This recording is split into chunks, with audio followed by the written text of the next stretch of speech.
বাংলাদেশ নারী ক্রিকেট দল ও আয়ারল্যান্ড নারী ক্রিকেট দলের মধ্যকার 3 ম্যাচের টি-20 সিরিজের ট্রফি উন্মোচন করা হয়েছে ভিন্ন আঙ্গিকে।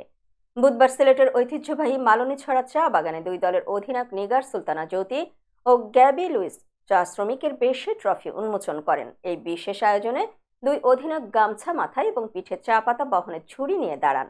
বিসিবির এ ব্যতিক্রমী উদ্যোগ চা শ্রমিকদের প্রতি সম্মান জানাতে এবং তাদের কঠোর পরিশ্রমের গল্প বিশ্ব দরবারে তুলে ধরার উদ্দেশ্যে নেওয়া হয়েছে। ভিডিওতে দেখা যায় আইরিশ অধিনায়ক গ্যাবি লুইস বাঙালি পোশাক পরে অনুষ্ঠানে অংশ নেন। দুই অধিনায়কের ঐতিহ্যবাহী সাজসজ্জা ও পরিবেশ ক্রিকেট প্রেমীদের মাঝে ব্যাপক সাড়া ফেলেছে। এর আগে ঢাকায় অনুষ্ঠিত 3 ম্যাচের ওয়ানডে সিরিজে আয়ারল্যান্ডকে হোয়াইট ওয়াশ করে বাংলাদেশ নারী দল।